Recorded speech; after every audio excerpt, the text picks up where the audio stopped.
4 police वाले आए थे टोल। वो आए, मेरे घर पे आए। घर पे आने के बाद मम्मी पापा, मेरे मम्मी तो देखकर मतलब रोना धोना स्टार्ट कर दिए पूरा पूरी। मेरे मम्मी खुद हार्ट पेशेंट है सर। अभी पॉइंट में ये है, कंप्लेन के साथ साथ मेरा दूसरा जो बैंक अकाउंट था आईसीआईसी बैंक, वो भी बंद कर दिया गया है। और सर मैं आपको एक चीज बताना चाहता हूँ, अभी भी वो टेलीग्राम ग्रुप ओपन है सर। तो आपसे उन्होंने कितने मुनाफे के लिए प्रॉमिस किया था कि कितना मुनाफा वो आपको देने वाले हैं? सर उसने बताया था सर आपको 2% मिलेंगे। मम्मी परेशान है, पापा का घर में ऑपरेशन करना, मम्मी का ऑपरेशन करना, बहन की शादी है। अब ये सोचते हो, अब खा नहीं पा रहे एक वक्त का। भाई मैं आप लोगों से विनती करता हूँ, आप किसी पैसे उधार ले लेना, वो जिल्लत सही है। आपसे हाथ जोड़ करता हूँ, विनती करता हूँ, जो मेरे ऊपर बीत रहे हैं, मुझे कभी कभी ऐसे थॉट है कि मैं सुसाइड कर लूं। बहुत बड़ी मुसीबत आपके ऊपर आ सकती है। आप सब परेशान, मम्मी पापा सब रोते हैं, मेरी वाइफ रोती है। मतलब सुकून का जिंदगी मैं जी नहीं पा रहा हूँ। जिसके ऊपर बीती है वो समझ रहा है, आपके ऊपर नहीं बीती। हो सकता है मेरी बात को आपको रियलाइज ना हो। डर तो लग रहा है सर, लेकिन डर से मैं सामना भी कर रहा हूँ ताकि मुझे लोग अपराधी ना समझे। बट मुझे कोई फर्क नहीं पड़ता सर, जो चीज मेरे साथ में हुए मैंने चाहता हूँ कि किसी और के साथ में हो। जो स्कैमर, उसे सब पता होता है कि किस बैंक पे अकाउंट ओपन होगा, किस बैंक पे नहीं होगा। पता नहीं कैसे मिलता है उन लोगों को इन्फॉर्मेशन कि ये जगह कहाँ पे है। तो उसने बताया कि भाई ये तो जगह बहुत गांव में, बहुत अंदर साइड में, जंगल झाड़ की तरफ में है। मतलब साइबर पुलिस के अधिकारी आपके घर पहुंच जाते हैं? जी, जो पहुंचते हैं डायरेक्ट पहुंच जाते, ना मेरे पास कोई कॉल आता है ना मेरे पास कुछ आता है, डायरेक्ट मेरे घर पहुंचा, मेरे एड्रेस पे पहुंच जाता है।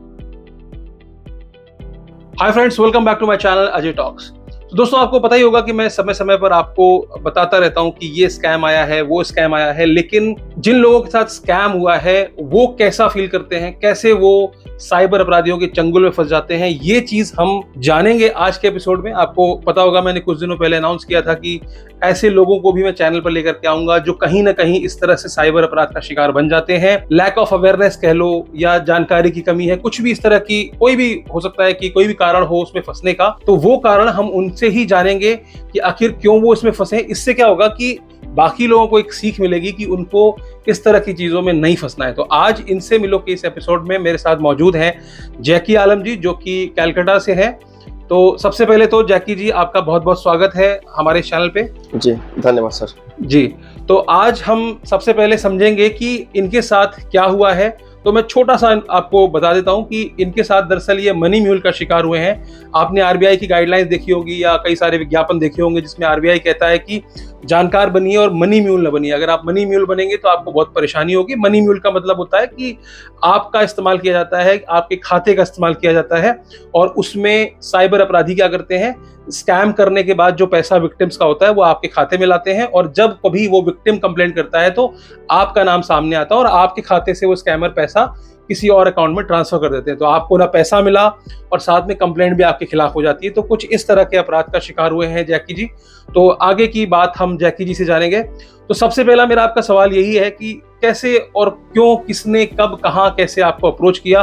तो आप अपनी कहानी जो है वो पूरी बताइए कि किस तरह से हुआ आपके साथ में, और अभी आज के डेट में क्या स्टेटस चल रहा है अभी। जी नमस्कार, मैं सब देशवासियों को करना चाहता हूँ सबसे पहले। और मेरा नाम जैकी आलम है और मैं कोलकाता से रहने वाला हूँ। और मेरे साथ में जनवरी मंथ को, इसी साल 2024 जनवरी मंथ को मेरे पास एक व्हाट्सएप आता है। व्हाट्सएप में पहले हाई हेलो होता है, तो हाई हेलो से मैं भी रिप्लाई कर देता हूँ। तो वो अननोन नंबर होता है, वो व्हाट्सएप का नंबर अननोन नंबर है, राइट? जी अच्छा जी जी अननोन नंबर होता है वो, ठीक है। तो वो बंदे पहले बोलते हैं कि क्या पार्ट टाइम जॉब करना चाहते हो। तो मैं वहाँ पे बोलता हूँ किस तरह का जॉब है, पहले तो मैं ये बोलता हूँ। तो वो बताते हैं आपको कुछ नहीं करना है, कुछ कहीं जाना नहीं है, आपको घर बैठे काम करना है, केवल आपको कंपनी के नाम पे अकाउंट ओपन करना है। तो मैंने थोड़ा सा मुझे लगा कि ऐसा क्यों बोल रहा बंदा। एक मिनट तो उसने बता देखिए एक मिनट रुकना चाहूंगा। आपको उन्होंने कहा कि पैसे कमाने हैं, ऐसा आपको ऑफर दिया व्हाट्सएप पे। फिर जब आपने पूछा कि मुझे कैसे कमाने, तो आपने कहा कि आपको ये बताया गया कि आपको कंपनी के नाम पर अकाउंट खोलना है, राइट? जी कंपनी के नाम पे बैंक अकाउंट खोलना है। तो क्या आपके पास पहले से कोई कंपनी के नाम पे बैंक अकाउंट था? क्या आपकी कोई कंपनी है पहले से? नहीं सर, मेरे पास कोई कंपनी नहीं थी, मेरे पास कोई अकाउंट नहीं था जी, ठीक है। तो उसने बताया, तो मैंने बोला ठीक है। तो एक महीने तक पहले तो मैं उसका बात का इग्नोर कर रहा था, कुछ ध्यान नहीं था। उसके बाद में मुझे डेली कॉल करते थे, हाय हेलो भाई कैसे हो, मतलब वो दोस्ती बना रहे थे मेरे साथ, ऐसा लग रहा था, ठीक है, व्हाट्सएप पे। ओके। तो बात करते करते एक महीने के ऊपर हो गया था बात करते करते, ठीक है। जनवरी को मेरे साथ में स्टार्टिंग होता 1-2 तारीख से, तो एक महीने से ऊपर हो गया। तो थोड़ा सा मुझे ना ट्रस्ट बिल्ड होने लगा, वो बातचीत करते रहे ऐसा वैसा ये करके। तो मैं कभी उसे देखा नहीं आज तक, अच्छा, कभी मैंने उसको आपको देखा उनके है बारे में कुछ और नहीं ना पता, मैं उसे आपने जानता कभी हूँ। उनको देखा नहीं, कभी आपने नहीं जो भी आपका नहीं, इंटरेक्शन था सारा ऑनलाइन था, राइट? जी जी जी जी ओके। जी, ठीक है। तो मैं थोड़ा सा हम ही बढ़ता हूँ, चलो कर ही लेते हैं, क्या होगा, ऐसे भी काम काज उतना खास चल नहीं रहा है, कर ही लेते हैं थोड़ा सा। तो मैंने उसमें हामी भर दिया, मैंने स्टार्ट कर दिया। तो मैं 7 फरवरी को मेरे नजदीकी एक बैंक है PNB, उसी में मैंने अकाउंट ओपन किया। तो उसने बताया कि अब वो जो स्कैमर, उसे सब पता होता है कि किस बैंक पे अकाउंट ओपन होगा, किस बैंक पे नहीं होगा।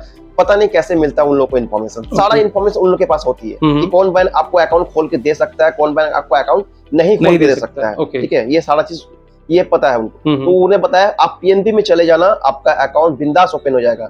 मतलब मेरा तो कोई बिजनेस भी नहीं है, मैं कुछ दिखा नहीं सकता, तो मैं कैसे ओपन करूं? अच्छा, एक चीज पूछूंगा आपसे कि क्या उसने कोई स्पेसिफिक ब्रांच बोली आपको कि उस ब्रांच में चले जाओ या ऐसा कुछ?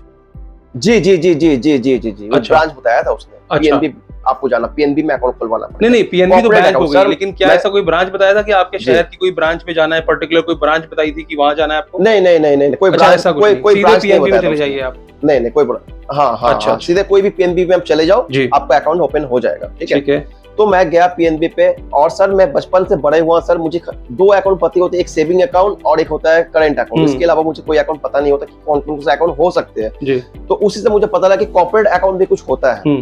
तो उसने बताया आप जाकर कॉर्पोरेट अकाउंट ओपन करो, और कॉर्पोरेट अकाउंट ओपन करने के डॉक्यूमेंट्स भी उसने बताया। और मेरे पास में सर ऑलरेडी पहले से कुछ डॉक्यूमेंट्स प्रूफ थे, जैसे कि GST वगैरह और ट्रेड लाइसेंस, क्योंकि मैं अपने फ्यूचर में सोचा था कि कुछ छोटा सा बिजनेस करूंगा ऑनलाइन में, फ्लिपकार्ट अमेजोन में कुछ प्रोडक्ट सेल करूंगा तो कुछ कर सकते, इसलिए मैंने GST पहले से मेरे पास डॉक्यूमेंट्स थे ऑलरेडी, तो उसी का उसने फायदा उठाया, ठीक है। तो उसने बताया कि अकाउंट ओपन करो, तो अकाउंट मैंने जाके ओपन कर लिया। पहले तो अकाउंट ओपन नहीं हो रहा था, कुछ टेक्निकल इशू हो रहा था बैंक की तरफ से। ओके। तो फिर बाद में अकाउंट ओपन हो गया। ओपन होने के बाद में उसने बताया कि आपको अब कुछ नहीं करना है, आपका आधार कार्ड और पैन कार्ड ये डॉक्यूमेंट्स आपको देना पड़ेगा, ठीक है, क्योंकि कंपनी के पॉलिसी है जब तक आप ये सब डॉक्यूमेंट्स नहीं दोगे तब तक आप कंपनी में आप कंपनी के मतलब एम्प्लॉय जो भी बोल लो, आप नहीं कहलाओगे। अच्छा, तो एक मिनट तो मुझे लगा मैं रुकूंगा आपको यहाँ पर। जो उस बंदे ने आपको अप्रोच किया था, क्या उसने ऐसा कहा था कि हमारी कोई कंपनी है, मैं कहाँ से बात कर रहा हूँ, क्या उसने बताया था अपने बारे में? ऐसा कुछ नहीं बताया था, उसने बताया था जो बड़ी बड़ी कंपनी होती है, जो जितनी बड़ी बड़ी कंपनी, वो इंडिविजुअल किसी भी बंदे के नाम पे अकाउंट ओपन करते, क्योंकि काफी सारे अकाउंट है जो कंपनी हैंडल नहीं कर सकती, इसलिए इंडिविजुअल किसी बंदे के नाम पे अकाउंट करती है कंपनियां। ऐसा है कि मिलेगा। अच्छा, नहीं, मैं ये पूछ रहा हूँ कि जिस बंदे ने आपको अप्रोच किया था, क्या उसने बताया था कि मेरी फर्म का नाम क्या है, मैं कहाँ जॉब करता हूँ, या ऐसा कुछ बताया? नहीं सर इसने कुछ ऐसा, उसने ये बताया था कि मैं कंपनी के अंडर में काम करता हूँ, इसने बताया मैं कंपनी का खुद एम्प्लॉय हूँ, इसने ये बताया था। नहीं वो ठीक है, लेकिन आपने उस पर विश्वास क्यों किया? मेरा सवाल ये है कि अगर रेंडमली कोई व्हाट्सएप पे आके कहता है कि आपको पैसे कमाने का मौका मिल रहा है, और आपको उसने बताया नहीं कि मैं कौन सी कंपनी से बात कर रहा हूँ या मेरी कौन सा ऑर्गेनाइजेशन है जो कि पैसे देगी, तो या फिर आपका बैंक अकाउंट कौन सी कंपनी में इस्तेमाल किया जाएगा, ऐसा कुछ उसने बताया नहीं आपको, राइट? नहीं सर, उसने तो बताया था कि आप जब तक बैंक अकाउंट कंप्लीटली ओपन नहीं होता तब तक आपको सब चीज नहीं मिलेगी। बैंक अकाउंट मेरा कंप्लीट ओपन ही नहीं होता सर, सबसे बड़ी चीज। अच्छा। क्योंकि 7 फरवरी को मैंने अकाउंट ओपन किया था, ठीक है। उसने बताया था जब तक बैंक का पासबुक, ATM कार्ड वगैरह ये सब नहीं आता तब तक कंपनी आपकी बैंक अकाउंट को यूज नहीं करेगी। अच्छा, पूरा किट चाहिए उनको? उसने ये बताया था, हाँ पूरा किट चाहिए था। और जबकि मेरे पास पूरा कंप्लीट किट आया ही नहीं था, ठीक है। और 7 फरवरी को मैंने अकाउंट ओपन किया, उसने डॉक्यूमेंट्स में मेरा आधार कार्ड, पैन कार्ड, GST वगैरह सब कुछ उसने ले लिया। लेने के उसके पास चला गया। उसके बाद उसने बताया कि एक काम करो, आप मुझसे एक बार मिल लेना, क्योंकि आपको और ज्यादा ट्रस्ट हो जाएगा। चलो मैं भी सोचा मिल लेता हूँ जाके एक बार। अच्छा। तो उसने पहले बताया तो मैं आपका क्या प्लेन का टिकट काट दूं, मैं अभी दिल्ली में हूँ। तो उसने इस तरह की बात की सर, तो मुझे भी लगा चलो ये कंपनी से लोग हैं, इनके पास में कोई टेंशन नहीं, कहीं का भी टिकट काट देंगे। थोड़ा ऐसा ट्रस्ट फील हो रहा था मेरे, और ज्यादा हो रहा था उनके ऊपर में, ठीक है। तो उसने फिर लास्ट में क्या कि मैं खड़गपुर में हूँ, आप एक काम करो, खड़गपुर का मैं आपको टिकट काट देता हूँ। ट्रेन का टिकट भी उसने काट के दिया था। मैं और मेरा एक फ्रेंड था, उसको साथ लेकर मैं गया था। अच्छा, आप खड़गपुर गए हम लोग उससे मिलने के लिए? जी खड़गपुर में गया, बट वो बंदा खड़गपुर में नहीं मिला। ओके। वो बंदा खड़गपुर में नहीं मिला। खड़गपुर से एक और अंदर में गांव साइड है, मतलब खड़गपुर स्टेशन से 20-30 किलोमीटर अंदर पे है। वो उस जगह पे बुला रहा था। उस जगह के नाम तो रिकॉर्डिंग पे है सर, बट पूरा प्रॉपर नहीं मालूम मुझे। तो उसने वहां पे बुलाया, तो हम लोगों ने वहां पे दिन के टाइम में लंच वगैरह करने के बाद उससे बात किया। तो कुछ लोकल से पूछे कि ये जगह कहाँ पे है, तो उसने बताया कि भाई ये तो जगह बहुत गाँव में, बहुत अंदर साइड में, जंगल झाड़ की तरफ में है। ठीक है। तो हमें थोड़ा सा हतक लगा थोड़ा सा कि बंदा इतना दूर बोला, हम लोग नहीं जाएंगे वहाँ पे। तो हम लोगों ने उसको इग्नोर किया। वो बंदा बताया भाई आज की रात आप लोग रुक सकते हो, रुकना है तो रुक जाओ, कल मॉर्निंग में मैं आऊंगा। मतलब अब भाई आपने बताया कि आज आप मिलोगे, फिर आप बता रहे कल मॉर्निंग में मिलेंगे, ऐसा क्यों? तो बोले भाई मैं दिल्ली से आ रहा हूँ, मुझे ट्रेन थोड़ा लेट हो गया तो मुझे टाइम लगेगा आने में। हम ठीक है कोई बात नहीं है, आप नहीं मिलना चाहते मत मिलो, आप कल कोलकाता में आकर मिल लेना। और वो बंदा दूसरे दिन कोलकाता आने वाला था, ठीक है, 14 तारीख को। तो वो बंदा बोले ठीक है, तो फिर उसने रिटर्न टिकट काट दिया, मैं फिर वापस आ गया। ठीक है, अपने मतलब टिकट उसने कराया था आने जाने का, दोनों साइड का? हाँ, उसने बना के दिया टिकट। तो आप और आपके दोस्त 2 लोग गए थे? जी जी जी जी। तो आपके दोस्त ने भी अपना अकाउंट इस तरह से दिया था उसको बनाने के लिए? नहीं सर, नहीं दिया था। ठीक है, कुछ नहीं दिया था। ठीक है, तो वो देने के बाद में वापस आ गया। दूसरे दिन मैंने उसको व्हाट्सअप किया कि भाई क्या वो कहाँ हो आप? तो बोला भाई बस मैं कोलकाता में उतर गया हूँ, अभी कोलकाता से उतर के मैं अभी होटल में जाकर चेकआउट करूंगा, चेकआउट करने के बाद में मैं आपको कॉल करता हूँ, उसने बताया। मैंने बोला ठीक है। मैं उसका वेट कर रहा हूँ, करते रात का 8:30-9 बज गया। उस बंदे को मैं कॉल करता हूँ, बंदा कॉल उठाता है, उठा के फिर कॉल काट देता, फिर दोबारा कॉल वही बंदा ही करता है। करने के बाद वो बंदा बोलता है भाई तुम्हारे अकाउंट में 15 लाख रुपए पड़े हैं, जाकर ले लेना। 15 लाख पड़े हैं? ठीक है, हाँ जाकर ले लेना। अच्छा, मतलब आपने अपना अकाउंट खोल के तो उसको दे दिया था, लेकिन क्या आपके पास एक्सेस था आपके अकाउंट का? नहीं, 15 लाख उसने आपको बताया कि आपके पास पड़े हैं? उसने मुझे व्हाट्सएप में, मैंने बताया ना, अब मेरा सारा डॉक्यूमेंट्स उसने ले लिया था पहले ही।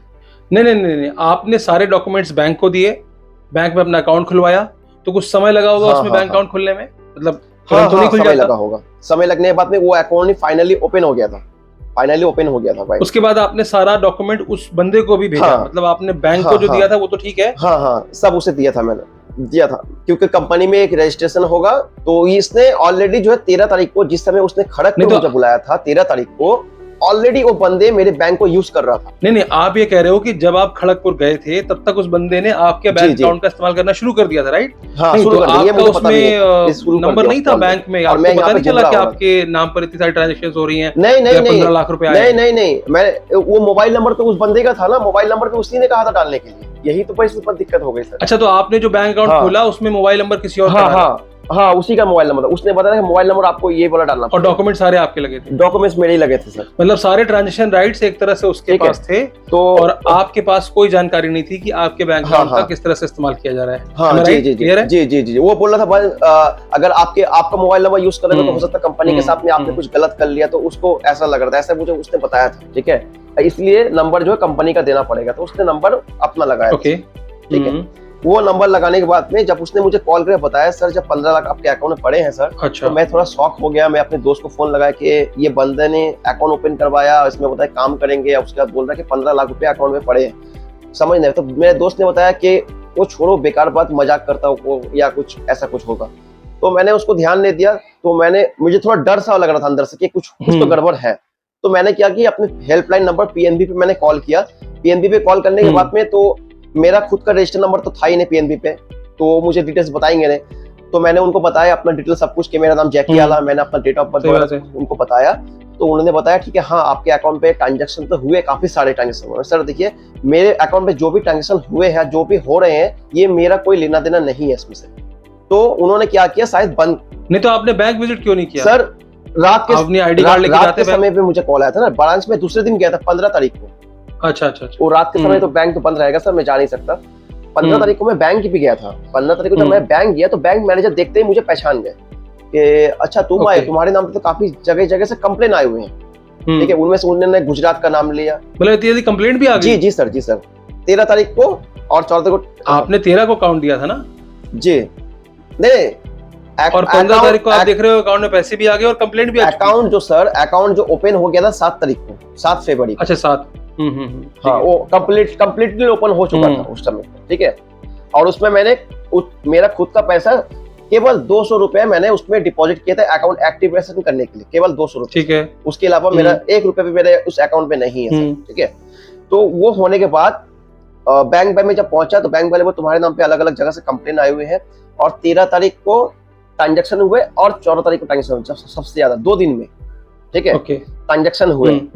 होने के बाद में तो मैंने बताया सर ये जो भी ट्रांजेक्शन है सर, ये पैसे मेरे नहीं है सर, और इससे मेरा कोई लेना देना नहीं है, मैं खुद इसमें फंस चुका हूँ सर। तो बोला देखो अगर ये Okay. तुम्हारा नहीं है तुम अपनी लोकल थाना में जाके कंप्लेन करो, ठीक है, एक इन्फॉर्म कर दो। तो मैंने क्या किया सर, एक लोकल थाना में जाके इन्फॉर्म भी किया था, उसका कॉपी भी मेरे पास में है सर। आप अगर चाहो तो मैं कैमरे में दिखा सकता हूँ अगर बोलो तो सर।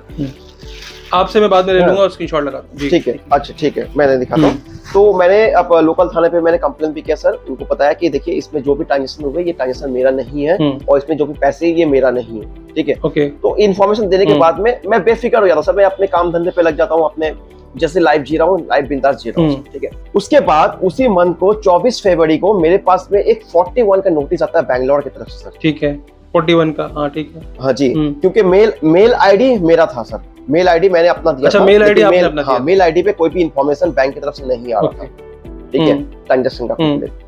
तो 41 का जब मेरे पास नोटिस आता है सर, मैं थोड़ा डर जाता हूँ सर 41 का, ठीक है। 41 का नोटिस था, वहाँ पे लिखा हुआ था टेक्नोलॉजी ऑफ 66D 66D ऐसा कुछ सेक्शन लिखा हुआ होते हैं सर, ठीक है। जी जी जी। तो ये डरने के बाद सर मैं एक लोकल वकील के पास जाता हूँ, एक वकील के पास में, उन्हें पूरा मैटर बताता हूँ सर कि सर मेरे साथ में ऐसा चीजें हुए हैं। तो वो बताते हैं ये तो 41 का नोटिस है, आपको 41 का नोटिस में आपको बुलाया गया बैंगलोर, आपको जाना पड़ेगा, ठीक है। तो हाँ, आपको जाना पड़ेगा। तो सर मैं रहता हूँ कोलकाता में सर, बैंगलोर पे जाना, चलिए एक पल के लिए मैं सोचता हूँ बैंगलोर चला जाता हूँ। मैं उस समय पे रेडी था बैंगलोर जाने के लिए कि एक जगह से कंप्लेन आए, जाके सोल्ड आउट कर लेता हूँ मैं। तो उन्होंने क्या किया, एक हमारे लोकल यहाँ पे लाल बाजार है साइबर क्राइम, जो कि कोलकाता में सबसे बड़े हैं, हेड ऑफिस जो है, वहां पे एक कंप्लेन दर्ज किए उस नंबर के खिलाफ में, वो जो नंबर व्हाट्सएप नंबर है और एक जो कॉलिंग नंबर जिससे बात हो रही थी आपसे, उसके खिलाफ एक कंप्लेन दर्ज किए लाल बाजार पे, एक लोकल थाना पे हमारे कंप्लेन दर्ज किए। तो उनका कॉपी भी मेरे पास में है सर। वो करने के बाद में तो मुझे उसमें बेल लेने का था, मतलब 41 का जो नोटिस है उसमें बेल लेने का था। तो उन्होंने बताया जज साहब से जब बात की, जज साहब बोल रहे कि आपको पहले बैंगलोर जाना पड़ेगा, बैंगलोर से आपको वहां से बेल लेकर आना पड़ेगा, तभी जाकर हम लोग इसके ऊपर एक्शन ले सकते हैं। तो सर मैं बैंगलोर और जा नहीं पाया सर। उसी मेल पे मैंने रिप्लाई भी कर दिया कि मैंने ऑलरेडी अपने लोकल पुलिस को इन्फॉर्म किया है और थाना का जो जीडी मैंने दिया था सर, वो जीडी कॉपी मैंने उन लोगों को सेंड कर दिया बैंगलोर में, उसी मेल आईडी पे जिस मेल पे से मुझे मेल आया था। तो उस आज 7 महीने हो गए सर, अभी तक बैंगलोर से कोई रिप्लाई तो नहीं आया है, बट मैं बेफिक्र हो जाता हूँ। कुछ दिन के बाद मेरे पास में दिल्ली से 2 साइबर ऑफिसर आते हैं मेरे घर पे। अच्छा, ठीक है, मतलब कलकत्ता में आपके घर पर आते हैं साइबर अधिकारी, मतलब साइबर पुलिस के अधिकारी आपके घर पहुंच जाते हैं सीधा? जी, जो पहुंचते हैं डायरेक्ट पहुंच, ना मेरे पास कोई कॉल आता है ना मेरे पास कुछ आता है, डायरेक्ट मेरे घर पहुंचा, मेरे एड्रेस पे पहुंच जाते हैं। पहुंचने के बाद सर मैं संडे का दिन था सर, मैं खाना खा रहा था और सर मेरी शादी हुई सर अप्रैल मंथ को, अप्रैल मंथ पे, इसी साल की अप्रैल मंथ में मेरी शादी हुई है। तो मेरे घर पे कुछ मेहमान भी आए हुए थे, तो उस समय पे खाना खा रहा था सर। खाना खाते खाते तो डायरेक्ट वो घर पे आ गए, घर पे आके बोलने लगे जैकी आलम जी। सर हाँ मैं बोल रहा हूँ। तो उनका डॉक्यूमेंट्स जो भी था मेरा उनके पास ही था, उसने मुझे दिखाया। तो दिखाने में तो डर जाता हूँ, घबरा जाता हूँ। उनका आई कार्ड वगैरह मैं पूछता नहीं हूँ डर से, ठीक है, थोड़ा घबरा जाता हूँ। तो उन्होंने बताया कि आपके नाम पे चीटिंग केस है, दिल्ली से मैं आया हूँ, तो क्या क्या मामला हुआ तो बताएंगे। तो मैंने उनको पूरा मामला बताया कि मेरे साथ में सर ऐसा चीजें हुई है। तो उनको मेरा सारा डॉक्यूमेंट्स, व्हाट्सएप का कुछ चैट है मेरे पास में, वो चैट और जहां जहां मैंने कंप्लेन किया वो कंप्लेन मैंने उनको दिया। तो उन्होंने लेकर चले गए। उनका एक अधिकारी था ऑफिसर, वो बता रहे हैं कि जैकी आलम तुम्हारे नाम पे कंप्लेन है, मैं तुम्हारे 41 का नोटिस भिजाऊंगा, तुम्हें दिल्ली आना पड़ेगा। हाँ, तो आना पड़ेगा। तो मैंने उनको बताया सर देखिए मैं खुद गरीब हूँ, मैं मिडिल क्लास फैमिली से बिलोंग करता हूँ और घर का मैं मेन जो है मैं मेरे घर पे 2 भाई है सर, मैं एक बड़ा हूँ, मैं एक छोटा है, मम्मी पापा है और मेरी हाल फिलहाल शादी हुई सर, ठीक है। और मैं खुद टेंशन में हूँ, डिप्रेशन में हूँ सर। अगर आप लोग को इन्फॉर्मेशन चाहिए, मेरे पास जो भी इन्फॉर्मेशन आएगी मैं आप लोगों को शेयर करूंगा, लेकिन मैं इस चक्कर में फंस चुका हूँ सर। मैंने कुछ गलती नहीं किया सर, ठीक है। मेरा गलती सिर्फ यही था, मैं बैंक अकाउंट किसी और को दे दिया था, ठीक है। तो पता कोई बात नहीं, आपको आना पड़ेगा, 41 का नोटिस भेजेंगे। तो उनका नोटिस नहीं आया सर अभी तक दिल्ली से। वो तो बेफिक्र हो गया। फिर कुछ दिन बाद आज से 2 वीक पहले मेरे पास में केरला पुलिस का कॉल आता है। केरला पुलिस से? अच्छा, ठीक है जी। और सर ये मोबाइल नंबर जो है, जिस मोबाइल नंबर मेरे पास कॉल आ रहे हैं, ये नंबर मैंने ऑलरेडी बैंक को दे रखा था। बैंक को मैंने बता रखा है अगर पुलिस को कहीं पर भी कोई हेल्प चाहिए मैं हेल्प करने के तैयार हूँ, क्योंकि मैंने कुछ गलत किया नहीं, तो मुझे डर के कोई फायदा नहीं है सर, है ना। तो मैंने अपना मोबाइल नंबर खुद बैंक पे दे के रखा था। मतलब जितने भी अलग अलग स्टेट के साइबर पुलिस वाले जब बैंक से केवाईसी मांग रहे थे, तो वहां पर वैसे तो बैंक में स्टार्टिंग में उसका नंबर था, लेकिन आपने नहीं, चूंकि नंबर दिया था, इस वजह से पुलिस आप हाँ, तक हाँ, हाँ। डायरेक्टली पहुंच रही थी, राइट? मतलब हाँ, इस हाँ, वजह जी, से आप जी, जी, तक सर, जी, पुलिस सर। डायरेक्टली आपको कॉल कर पा हाँ, रही थी। तो मैंने अपना नंबर दे के रखा है। देखने के बाद में तो केरला पुलिस से मुझे कॉल आता है, वो बोलते हैं जैकी आलम। जी सर, मैं तुम्हारे बैंक पे आया हूँ, आप यहाँ पे सामने आओ, जी। मुझसे मिलो, ठीक है, पूरा बताते हैं। तो बोला ठीक है, मैं मिल लूंगा के। तो मैं उनसे मिलने के लिए डायरेक्ट चला गया सर, ठीक है, डायरेक्ट मिलने के लिए गया। तो पूछने लगे कि क्या क्या मैटर हुआ है। तो मैंने उनको सारा डिटेल बताया कि सर मेरे साथ में ऐसा चीज। तो उन्होंने एक स्टेटमेंट लिखा अपने से, ठीक है, केरला लैंग्वेज में एक बात कर रहे थे, एक हिंदी में ट्रांसलेट कर रहे थे, स्टेटमेंट लिखा पूरा डायरी पे अपना। लिखने के बाद में वो बता रहे आप तुम्हारा मुझे घर देखना है। तो सर मैं थोड़ा सा और डर गया सर, वो पुलिस के कोई भरोसा नहीं हो तो सर पुलिस क्या करेंगे, ठीक है। तो मैंने जो भी है ऊपर वाले के ऊपर छोड़ दिया, जो होगा नसीब में अगर लिखा है मेरे तो जो होगा देखा जाएगा। मैंने क्या किया, ठीक है चलिए। हाँ, तो मैंने उनको चार पुलिस वाले आए थे टोल, वो आए मेरे घर पे आए। घर पे आने के बाद मम्मी पापा, मेरे मम्मी तो देखकर मतलब रोना धोना स्टार्ट कर दिए पूरा पूरी। मेरे मम्मी खुद हार्ट पेशेंट है सर, मेरी मम्मी का खुद इलाज चलता है। अच्छा, ठीक है, वो देखकर रोना धोना स्टार्ट कर दिया। तो घर पे आए, घर पे आने के बाद में मम्मी पापा का डिटेल्स, भाई का डिटेल्स, ठीक है, सारा चीजें उन्होंने लिया और एक एड्रेस मुझे लिख कर दिया। तो बोले सर आपका स्टेटमेंट मैंने तो ले लिया है, आपको एक बार केरला आना पड़ेगा इसी 7 अक्टूबर को, ये जो मंथ का 7 अक्टूबर को जाना था मुझे केरला, ठीक है। तो मैंने बताया सर देखिए केरला जाने से क्या प्रॉब्लम सॉल्व हो जाएगा। तो वो बताते हैं केरला आप चले जाओगे तो मेरा स्टेट का प्रॉब्लम सॉल्व होगा। अच्छा, हमारा स्टेट का प्रॉब्लम सॉल्व होगा, आपका दूसरे स्टेट का बारे मुझे हमें कुछ भी पता नहीं है। हमने सर जो तो गुजरात से कॉल आ रहे हैं सर, बैंगलोर से परेशान किया जा रहा है, झारखंड से परेशान किया जा रहा है, ये मैं क्या करूंगा सर। तो वो बताते हैं कि वो सबका मुझे नहीं पता, राइट, नहीं पता। तो वो मुझे एड्रेस देते हैं और चले जाते हैं। उसके बाद में मुझे लगा कि अच्छा, एक चीज मैं पूछना चाहूंगा कि जितनी भी कंप्लेंट्स आपकी आई, जैसे बैंगलोर से आई, दिल्ली से आई, झारखंड से आप बता रहे हो, गुजरात से बता रहे हो, तो कितने कितने अमाउंट के लिए थी, मतलब कितने कितने अमाउंट का स्कैम हुआ था, कितने कितने उसके लिए मतलब आपको कंप्लेंट जो आई वो कितने कितने अमाउंट के लिए? पर्टिकुलर किसी ने अमाउंट बताया नहीं सर, और अमाउंट पता नहीं सर, लेकिन मेरे अकाउंट में जो ट्रांजेक्शन हुए सर टोटल। नहीं, आपको नोटिस दिया होगा, उसके साथ में आपको कॉपी भी दी होगी ना, जो भी कंप्लेनेंट की, बैंक के थ्रू जो भी आपका डिटेल आई है। बैंक पे सारा डिटेल से सर। कंप्लेंट काफी सारे कंप्लेंट है, मैं कितना कंप्लेंट लूंगा उनसे? 50 कंप्लेंट है सर। 50 कंप्लेंट तो पॉसिबल नहीं है सर लेना ना, 50 तो ओवरऑल कितनी ट्रांजैक्शंस, मतलब आपने बैंक से स्टेटमेंट निकलवाई कि कितनी ट्रांजैक्शन हुई सर? मेरे ट्रांजैक्शन मतलब क्या ही बताऊं सर, गिनती के बाहर है, लगभग 100 के ऊपर, 100-200 के ऊपर ट्रांजैक्शन हुए 2 दिन में सर। और टोटल अमाउंट क्या था? Total amount sir 3 crore 80 lakh का है, डिपॉजिट हुए हैं टोटल 3 करोड़ 80 लाख। 3 करोड़ सर। जी सर, 15 लाख उसने जब बोला था, तब बैंक पे जब मैंने गया था, जाने के बाद मुझे पता लगा कि बैंक पे मेरे अकाउंट पे पड़े हैं 18,84,000 मेरे अकाउंट पे पड़े हैं, फ्रीज हो गए होंगे मेरे बैंक पे, ठीक है। हाँ, उसी के थे। तो मैंने उनको बता दिया कि ये पैसे मेरे नहीं है, जिसका भी है सर वो वापस कर दीजिए। तो मैंने उनको डायरेक्ट बता दिया। तो पैसे कोर्ट से ऑर्डर आए थे, वो पैसे वापस जा चुके हैं, अभी मेरे बैंक पे कोई भी पैसे नहीं है, ठीक है। तो वो तो जो लीन हो जाता है उसके बाद जो कोर्ट ऑर्डर के थ्रू वो पैसे वापस चले जाते हैं, राइट? ठीक है, हाँ, जी जी जी जी जी। तो वो जा चुका है सर। अभी पॉइंट में ये है, कंप्लेन के साथ साथ मेरा दूसरा जो बैंक अकाउंट था ICICI बैंक, वो भी बंद कर दिया गया है।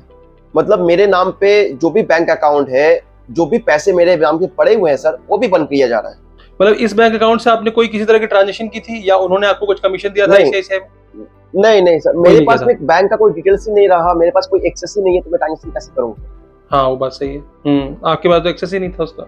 जी, ATM वगैरह भी नहीं था आपके पास? कुछ भी नहीं आया सर, कुछ भी नहीं आया। किट तो आई होगी ना उसकी आपके पास? खैर सारा का सारा किट उनके पास भी किट आया ही नहीं सर, क्योंकि किट आने वाले थे मेरे एड्रेस पे। अच्छा। किट तो मेरे एड्रेस पे आया भी नहीं, और मैं किट लेके अभी करूंगा भी क्या? अब मुझे ये चीज समझ में नहीं आई सर। नहीं, जैसे कोई भी आप बैंक अकाउंट खोलते हो, कॉर्पोरेट बैंक अकाउंट आपने खोला है, आपने GST लिया है तो फॉर्म बनाई होगी, तो आपने कोई GST पे मतलब लेने के लिए आपने कोई फॉर्म भी दिखाया होगा ना, आपने कोई प्रेमाइसेस दिखाया होगा, किराए पे लिया था, कुछ तो वेरिफिकेशन किया होगा। बैंक ने ऐसे ही खोल दिया बैंक अकाउंट? बैंक वाले वेरिफिकेशन नहीं करने आए थे सर, शायद मुझे लगता है सर स्कैमर को पहले ही पता होता है कुछ नहीं वेरिफिकेशन करेंगे कौन नहीं करेंगे। बैंक कोई वेरिफिकेशन नहीं किया सर, मैं जाके बैंक पे डॉक्यूमेंट्स दिया।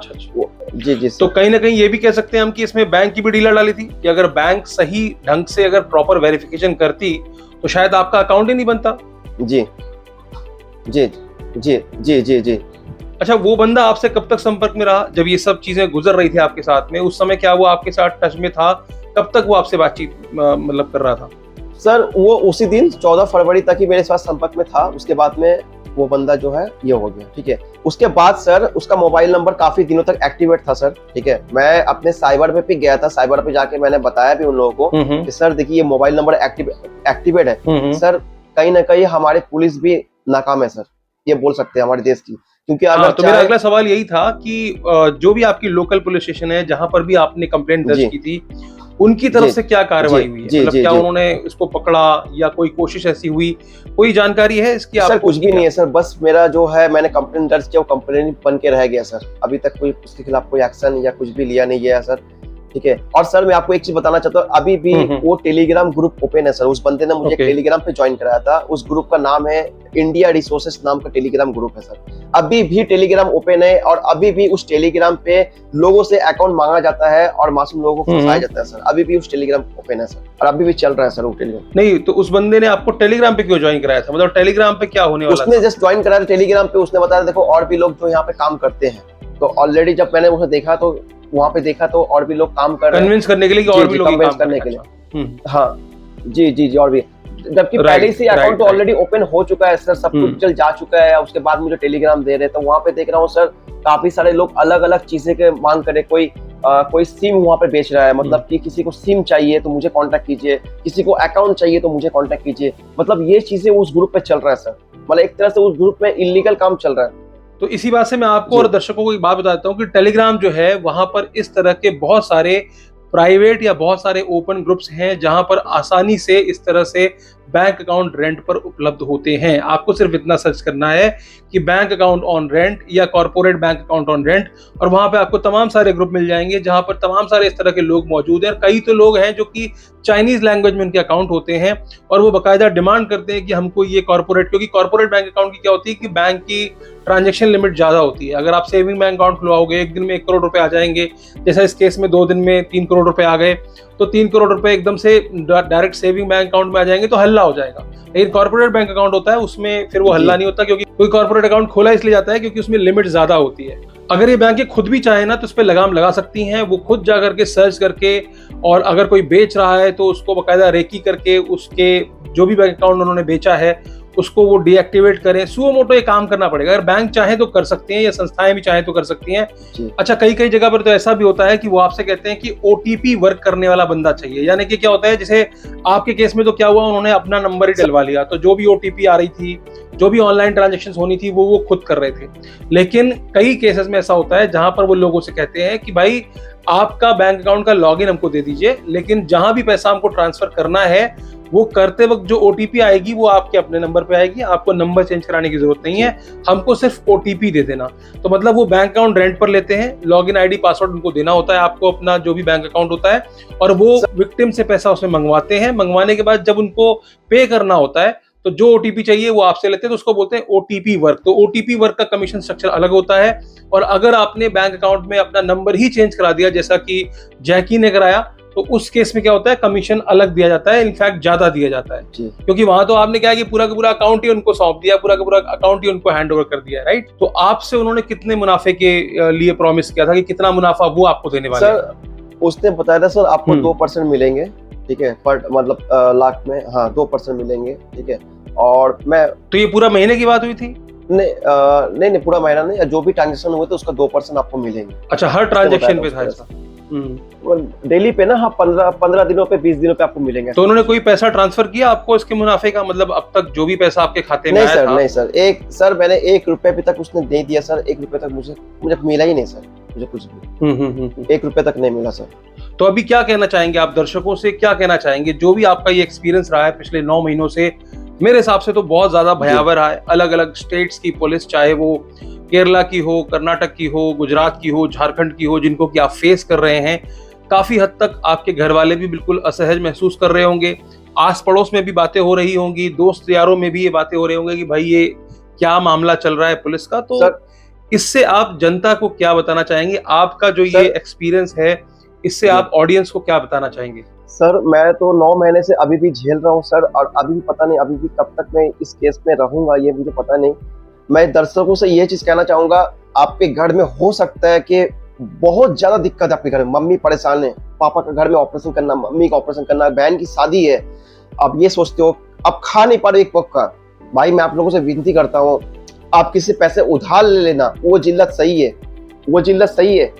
आप कभी भी किसी भी चक्कर में किसी कोई अगर आपसे अकाउंट मांगता है तो आपसे हाथ जोड़ करता हूँ, विनती करता हूँ, जो मेरे ऊपर बीत रहे हैं, मुझे कभी कभी ऐसे थॉट हो रहा है कि मैं सुसाइड कर लूँ, मैं आप लोगों से विनती कर रहा हूँ, कोई भी अकाउंट ना दें। बहुत बड़ी मुसीबत आपके ऊपर आ सकती है, आपको लगे कि पैसे मुझे कहीं भी किसी भी तरह से पैसे कमा लूंगा, बाद में जो होगा देखा जाएगा। आप ये सोचोगे भाई बहुत परेशानी में फंस सकते हो, जिस तरह से मैं आज परेशानी में फंस रहा हूँ। आज भी मेरे पास केरला पुलिस से कॉल आया था, मैं बात करता हूँ, मेरे घर वाले सब परेशान, मम्मी पापा सब रोते हैं, मेरी वाइफ रोती है, मतलब सुकून का जिंदगी मैं जी नहीं पा रहा हूँ। जिसके ऊपर बीती है वो समझ रहा है, आपके ऊपर नहीं बीती, हो सकता है मेरी बात को आपको रियलाइज ना हो, जब आपके साथ में होंगे तभी आपको पता लगेगा। लेकिन मैं आप सभी से हाथ जोड़ता हूँ, हाथ जोड़ के विनती करता हूँ, प्लीज प्लीज आप लोग किसी को भी अपना अकाउंट या अपना पर्सनल डिटेल्स आप लोग शेयर ना करें, बहुत बड़ी मुसीबत पड़ सकते हैं। पुलिस का चक्कर बहुत खराब है, अलग अलग स्टेट का सामना आप लोग नहीं कर सकते। मैं जिस तरह से कर रहा हूँ, मैंने अपने स्टेट के जो ममता बनर्जी है उनको तक मेल किया है, होम मिनिस्ट्री ऑफ होम को भी मेल किया है, एक सब जगह मैंने जहां जहां मैंने कोशिश किया अपनी तरफ से, एक मीडिया को भी मैंने कवरेज दिया है अपने लाइव वीडियो का, क्योंकि मेरी बदनामी तो हो रही है लेकिन मैं नहीं चाहता कि किसी और के साथ में ये चीज हो। मैं इसलिए ये वीडियो बना रहा हूँ, इस सर के साथ में मैं यूट्यूब में इसलिए मैं आ रहा हूँ, सर के साथ में मैं 2 महीने से कांटेक्ट कर रहा। सर फाइनली आज फ्री हुए, सर को भी धन्यवाद करना चाहता हूँ कि सर के चैनल के माध्यम से मैं आप लोग को ये चीज बता पा रहा हूँ, इस प्लेटफॉर्म के माध्यम से, कि आप लोग इस चक्कर में प्लीज ना पड़े। प्लीज हाथ जोड़ के रिक्वेस्ट है, अपना डॉक्यूमेंट्स अपना सिम अपने पास ही सुरक्षित रखे, किसी को सिम मत दे। कोई अगर बोलता है भाई मैं आपको 10,000 दूंगा 5,000 दूंगा, आप सिम दे दीजिए, आपका सिम यूज होगा, भाई प्लीज रिक्वेस्ट है आप सभी से अपना परसेंटेज शेयर ना करें। बस यही कहना चाहता हूँ। सर को मैं बहुत बहुत धन्यवाद करना चाहता हूँ। सर आपके माध्यम से मैं आपके चैनल पे आकर ये चीजें बता पा रहा हूँ। सर आप लोग को आपको हाथ जोड़ से बहुत जोर मतलब विनती करता हूँ सर कि आपने मेरे लिए इतना किया सर। नहीं, ये बहुत हिम्मत की बात है। मेरे पास दिन के कम से कम 10 बंदे ऐसे आते हैं जो ये बताते हैं कि भैया मैं मनी म्यूल बन गया, अब मैं आगे क्या करूं। किसी के अकाउंट में 2 करोड़, किसी के अकाउंट में 5 करोड़, काफी बड़ी बड़ी राशि, जैसे कि आपने बताया कि आपका भी 3.8 करोड़ रुपए आपके खाते से ट्रांसफर कर लिए गए। तो ऐसे बहुत सारे लोग आते हैं, बहुत सारे लोग कह रहे हैं कि ऐसे थॉट्स आते हैं, सुसाइडल थॉट्स आ रहे हैं, ये है वो है, डर रहता है हमेशा गिरफ्तारी का, और वो लोग इन्वेस्टिगेशन में से अपने आप को दूर रख रहे हैं, मतलब वो जवाब भी नहीं दे रहे। हालांकि मैं सबको विनती करता हूं कि भैया कोऑपरेट करो, प्रशासन का कोऑपरेट करो, पुलिस के साथ कोऑपरेट करो, जो भी आपके पास आता है उनको सच्चाई बताओ, और जो मेन कल्प्रिट है उनको पकड़वाने की कोशिश करो, क्योंकि आपसे संपर्क किया गया था, आपके पास सारे कॉन्टैक्ट्स हैं, तो आपको उनको पकड़वाने की कोशिश करनी चाहिए। अगर आप पाक साफ हैं तो वो भी आपकी कंडीशन देख रहे हैं, लेकिन ऐसे बहुत से लड़के हैं, मतलब कई तो ऐसे भी मुझे कॉल कर चुके हैं जो 2-2, 3-3 महीने जेल रह करके आ चुके हैं। गलती है, बिल्कुल उनकी गलती है, उन्होंने जाने अनजाने इसमें इस तरह से शामिल हो गए। वो अभी हाल ही में मुझे एक बंदे ने बताया था, वो भी कलकत्ता का ही रहने वाला है, उसका 30,000 रुपए के लिए केस था। केरला पुलिस आती है कलकत्ता, और उसके बाद उसको बैंक में बुलाया जाता है केवाईसी के नाम पे, जैसा कि आपने जो आपको बुलाया गया था, और वहां से ही उनको गिरफ्तार कर ले जाती है, ठीक है ना। उसके बाद 2-3 महीने तक वो परेशान होते रहे। अब उस समय देखिए, पहले ही आपके पास पैसे नहीं है, 4 पैसे कमाने के लिए आप इसमें इन्वॉल्व हुए, अब आपको वकील भी करना है, आपको खर्च भी करना है, तो वो खर्च कहाँ से लेकर के आओगे आप। तो बहुत जरूरी है इस लालच से बचना, क्योंकि छोटे से लालच के चक्कर में हम आके फंसते हैं, अपना अकाउंट इस तरह से देते हैं। और मुझे पूरी उम्मीद है कि आपके साथ भी ऐसा ही हुआ है, आप भी इसमें इसीलिए पड़े क्योंकि आपको इसमें 4 पैसे कमा लेने की गुंजाइश दिख रही थी, मतलब आपको भी कहीं ना कहीं लालच आ गया था कि यार मैं अपना बैंक अकाउंट खुलवा के दे देता हूँ और 4 पैसे यहाँ मुझे मिल जाएंगे, राइट जी सर। अच्छा, इसमें कोई ऐसा पैटर्न निकल करके आया है, कोई बैंक ने बताया कि कहाँ गया वो पैसा, मतलब आपके अकाउंट में जो आया था आगे किसको गया, कौन से अकाउंट्स में गया, कोई जानकारी है, कोई पैटर्न आपको पता है इसके बारे में, कुछ आइडिया है कि कहाँ ये पैसा गया, कैसे कैसे गया, कितने कितने अमाउंट्स में गया? सर बैंक वाले ने ये बताया सर आपके अकाउंट से पैसे ट्रांसफर किए हैं, ठीक है, लेकिन अलग अलग अकाउंट में ट्रांसफर किए। मेरे अकाउंट से 1 रुपए पे विड्रॉल नहीं हुआ सर, विड्रॉल नहीं है, किसी और के अकाउंट पे गए, किसी और के अकाउंट में, मेरे अकाउंट से विड्रॉल नहीं हो चुके, ठीक है। और बैंक वाले भी, वो म्यूल अकाउंट होते ही इसलिए हैं, उससे विड्रॉल नहीं करते। म्यूल अकाउंट से पैसों को यहाँ से वहां किया जाता है, जहां से उनको पैसे विड्रॉल करने होते हैं या जहां उनको ठिकाने लगाना होता है, वो अलग अलग लेयर्स में उस पैसे को आगे बांटते हैं। और कुछ पैसा तो विक्टिम्स को ही मिलता है, जो वो मुनाफे के तौर पे देते हैं, वो भी इन्हीं अकाउंट से दिया जाता है, आपके जैसे अकाउंट से। तो जितने लोगों के साथ भी ठगी हुई है, आपने बताया ना सैकड़ों ट्रांजेक्शन उससे हुई थी, जी सर, तो वो किसको साइबर अपराधी मानेंगे? वो किसको पकड़वाना चाहेंगे? ऑब्वियसली आपको, क्योंकि आपका अकाउंट वहां पर इस्तेमाल हुआ था। वो अलग बात है कि अब 18 लाख रुपए ही उसमें बचे थे, तो बाकी का पैसा तो स्कैमर ले गए ना। अब एंड रिजल्ट क्या है? वो 3 करोड़ तो वापस नहीं आने ना, वो तो चले गए, स्कैमर्स लेके जा चुके और माध्यम बन गए आप इसमें। अच्छा, जब ये सब कुछ हो रहा था, जिस बंदे ने भी आपसे संपर्क किया था, फिर आप टेलीग्राम आपने ज्वाइन किया, कभी ऐसा हुआ कि जब उनके किसी और गिरोह के सदस्य ने आपसे बात करने की कोशिश की हो कि जो भी आपके अकाउंट में कितने पैसे हैं, नहीं हैं, या और भी कोई बात करने की कोशिश की? ऐसा कुछ बीच में हुआ इस बीच में? जी नहीं सर, मैंने कंपेयर करने कोशिश, मैं बीच में सर उसी टेलीग्राम चैनल से एक बंदे का आईडी लेता हूँ, मतलब एक बंदे हैं, उन्हीं का कोई गैंग का कोई बंदा होगा शायद, तो उनका मैंने कांटेक्ट किया था। उस बंदे का नाम अविनाश बताया था, जिस बंदे से मुझसे बात हो रही थी उसका नाम अविनाश था। अविनाश। तो उस बंदे का एक ईमेल, मतलब क्या बोलते हैं, यूजर आईडी मैंने लिया था मैं टेलीग्राम से, उससे मैंने कांटेक्ट करने की कोशिश की थी। तो कांटेक्ट जब किया तो वो भी बंदा मतलब उससे बात की कि अविनाश भाई बोल रहे हो? तो बोला वो हाँ अविनाश बोल रहा हूँ, मुझे आपसे कॉल पे बात करनी है, आप कॉल करो। तो उस बंदे ने कॉल भी किया था। मैंने जब उससे बात किया ना, बात करने के बाद सारा मैटर जब उनको बताया ना, तो बंदे ने कॉल काट दिया और मुझे ब्लॉक कर दिया। मतलब अभी भी कहीं ना कहीं स्कैमर जो है सर खुलेआम घूम रहे हैं सर, और इनको मैंने पकड़ा नहीं जा रहा सर अभी।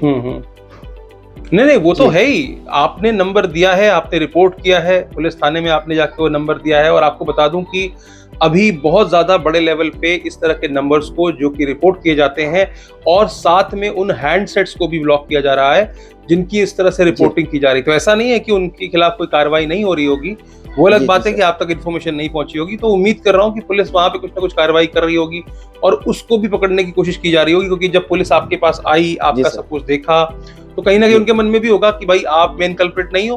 तो हो सकता है, क्योंकि सब कहानी उनको ही पता है, वो तो रोज इन्वेस्टिगेशन कर रहे हैं, तो हो सकता है कि पुलिस उन नंबरों का इस्तेमाल करते हुए स्कैमर्स तक पहुंचने की कोशिश कर रही हो। लेकिन यहाँ पर भी एक कैच है, मैं आपको बताता हूँ। जैसे कि आपने अपने डॉक्यूमेंट्स जो हैं उस बंदे को व्हाट्सएप पर भेज दिए, तो ये लोग क्या करते हैं, हो सकता है कि आपके नंबर से ही, आपके आधार कार्ड से ही एक नया नंबर निकाल लें, और निकाल करके कोई और साइबर अपराधी आपके नाम का सिम लेकर घूम रहा हो और उससे किसी और जैकी को शिकार बना रहा हो। तो क्या होता है कि अगर आपने रिपोर्ट भी कर दिया, तो फंसने वाला बंदा जो है, मतलब लोकेशन ट्रेसिंग तो अलग बात हो गई, लेकिन डॉक्यूमेंट के आधार पर अगर उसको निकाला जाएगा तो पता चलेगा कि वो भी कोई एक विक्टिम है जिसके डॉक्यूमेंट का गलत इस्तेमाल करके वो सिम निकलवाया गया था, और उसका जो इस्तेमाल है वो साइबर अपराधी कर रहे होते हैं। तो ये भी एक बहुत बड़ा चैलेंज आता है, क्योंकि आपने सिर्फ अपना बैंक अकाउंट ही नहीं दिया, अपने डॉक्यूमेंट्स भी दिए हैं, जो भी आपके लिए बाद में परेशानी का सबब बन सकता है।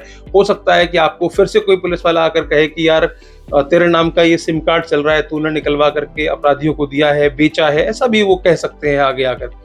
एनीवेज, तो यहाँ पर मैं ये बात कहूंगा कि जैकी ने जिस तरह से इस पूरी परिस्थिति का सामना किया है, आपने देखा ही कितनी मुश्किलों का सामना इन्होंने किया, और जितने भी लोग मेरे पास आते हैं, बात करते हैं, वो काफी ज्यादा डरे हुए होते हैं। ये भी डरे हुए ही हैं, लेकिन फिर भी इन्होंने बहुत ही बहादुरी से इसका सामना किया, क्योंकि इनको मालूम है कि ये गलत नहीं है। हालांकि गलत वो लोग भी नहीं है, लेकिन मैं कहूंगा कि गलती तो है ही इनकी, क्योंकि इनकी वजह से ही इतने सारे विक्टिम्स का पैसा गया है।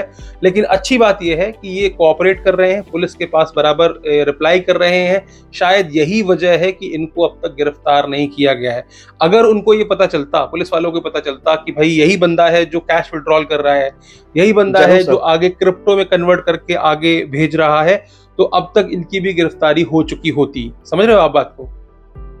ऐसे मुझे काफी लोगों ने मना किया था सर कि सोशल मीडिया में अपना शक्ल मत दिखाओ, किसी से मत कहो, चुपचाप हो जाओ, सिम तोड़ दो। बहुत लोगों ने बताया था सर इस तरह से, लेकिन मैंने अपने सोचा कि ये कहीं ना कहीं गलत हो जाएगा, क्योंकि अगर मैं ऐसा करता हूँ तो मैं खुद अपराधी कहला जाऊंगा। अच्छा। इसलिए सर मैं डर तो लग रहा है सर, लेकिन डर से मैं सामना भी कर रहा हूँ ताकि मुझे लोग अपराधी ना समझे। अभी भी सर मैंने ऑलरेडी 2 न्यूज वालों को अपनी कवरेज दे चुका हूँ। बहुत सारे कमेंट अच्छे भी आते हैं सर, बुरे भी आ रहे हैं, बट मुझे कोई फर्क नहीं पड़ता सर। जो चीज मेरे साथ में हुए, मैंने चाहता हूँ कि किसी और के साथ में हो, मैं बुरा बन जाऊंगा लोगों के लिए, क्योंकि लोगों के साथ ये चीज ना हो सर। अच्छा, यहीं पर मैं दर्शकों को भी एक बात बता दूं कि बहुत सारे ऐसे लोग हैं जो कि खुश होते हैं आकर के कि मैंने स्कैमर्स को ठग लिया, मैंने इतने पैसे ले लिए, उतने पैसे ले लिए। आपको बता रहा हूं कि आपके खाते में जो पैसे आते हैं वो इस तरह के अकाउंट, जो जैकी के नाम पे अकाउंट खुला था, उस अकाउंट से आपके खाते में पैसे आते हैं। और अगर जैकी के अकाउंट के खिलाफ कार्रवाई हो रही है तो साइबर पुलिस क्या करती है, जैकी के अकाउंट से जहां जहां पैसे गए होंगे उनको भी लेयर 2, लेयर 3, लेयर 4 से लेकर के मल्टीपल लेयर्स तक, चाहे आपको 150 रुपए क्यों ना मिले हों, आपका बैंक अकाउंट फ्रीज हो सकता है। तो याद रखना, कोई ये सोच रहा हो ना कि मैं स्कैमर्स को लूट रहा हूं, मैं तो 150 रुपए कमा लिए, मैंने तो 600 रुपए कमा लिए, मैं तो आज पार्टी करूंगा, तो ये आपकी बहुत बड़ी गलतफहमी है। यहाँ पर साइबर अपराधी दोनों तरफ से आपको शिकार बना रहा है। जो आपको दे रहा है वो भी कोई अपनी जेब से नहीं दे रहा, जैकी जैसे लोगों के अकाउंट से ही उस पैसे को निकाला जाता है और आपको एज ए मुनाफा वहां पर दिया जाता है। तो वैसे आप क्या करते हैं अपना, आपके जो जीवन यापन के लिए आप क्या करते हैं? क्या कोई जॉब करते हैं, क्या करते हैं आप? सर मैं इसे डिलीवरी करता हूँ सर, और थोड़ा बहुत मैं अच्छा। जी थोड़ा बहुत से मैं मार्केट में इन्वेस्टमेंट भी करता था, बट अभी नहीं करता हूँ, थोड़ा लॉस वगैरह हो गया था। तो बस चलिए, आपसे बात करके बहुत अच्छा लगा। उम्मीद करता हूं कि दर्शकों को इस मुलाकात के बाद से एटलीस्ट इस बात का आइडिया हो चुका होगा कि कैसे अपने डॉक्यूमेंट्स का इस्तेमाल नहीं होने देना है, कैसे अपने आप को मनी म्यूल नहीं बनने देना, क्योंकि आपको जो परेशानी होगी सो होगी ही। आप उन विक्टिम्स के बारे में भी सोचो जिनके साथ साइबर ठगी हो रही है। मतलब अगर आपका बैंक अकाउंट ना होता, आपके जैसे लोग अगर जो भोले भाले लोग हैं या लालच में या किसी भी वजह से इस तरह से अपना बैंक अकाउंट नहीं प्रोवाइड करते, तो कहीं ना कहीं साइबर अपराधियों के हाथ बंध जाते।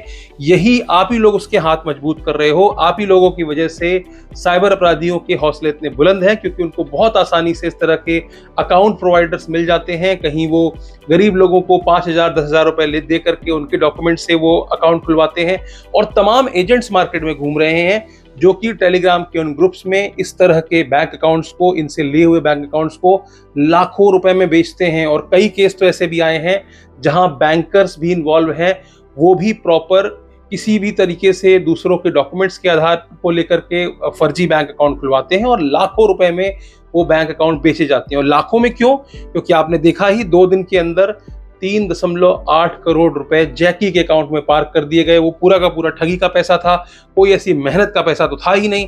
अब ऐसे अकाउंट को लेने के लिए अगर 2-4 लाख रुपए खर्च भी करने पड़े तो साइबर अपराधी खर्च करने को तैयार हैं। तो उम्मीद करता हूं कि आप में से कोई भी इस तरह के अपराध में नहीं पड़ेगा। ना तो स्कैमर से कोई पैसा लेना है, उसमें भी कोई समझदारी नहीं है, क्योंकि उसकी वजह से भी 100, 200, 500 रुपए की वजह से आप लोगों का बैंक अकाउंट फ्रीज हो सकता है। और दूसरा, मनी म्यूल नहीं बनना है। आरबीआई ने भी अपने एडवर्टीजमेंट्स में तमाम ये बार कई जगह पर इसका एडवर्टीजमेंट चलाया है और बताया है कि मनी म्यूल बनोगे तो जेल तुमको ही जाना पड़ेगा। तो आज के लिए सिर्फ इतना ही। मुलाकातों का ये सिलसिला लगातार चलता रहेगा। अगले एपिसोड्स में फिर से इस तरह की कोई कहानी आपके सामने लाऊंगा, जिससे कि आप तक ये अवेयरनेस पहुंच सके कि क्या नहीं करना है, कैसे अपने आप को बचाना है। और अगर आप भी अपना कोई इस तरह का पर्सनल एक्सपीरियंस शेयर करना चाहते हैं, विद फेस या विदाउट फेस चैनल पर आना चाहते हैं, तो आपका बहुत बहुत स्वागत है। लेकिन आपको अपने सारे प्रूफ्स की जो भी कुछ हुआ है, घटनाएं हुई हैं, उनका जो भी आपके पास प्रूफ होगा वो हम तक भेजना होगा। मेरी ईमेल आईडी डिस्क्रिप्शन में लिखी हुई है, वहां जाकर के आप देख सकते हैं और ईमेल भेज करके हमसे संपर्क कर सकते हैं। तो आज के लिए सिर्फ इतना ही। फिर मिलेंगे किसी और वीडियो में। वीडियो अच्छी लगी हो तो लाइक कर दीजिएगा, चैनल पर नए हो तो सब्सक्राइब करते हुए जाइएगा। दोस्तों और रिश्तेदारों तक इस तरह की वीडियोस को जरूर भेजिए, ताकि वो भी इस तरह के किसी अपराध में न पड़ सकें। और सबसे अंत में, हंसते रहिए, मुस्कुराते रहिए, और सबसे जरूरी चीज, साइबर सुरक्षित रहिए।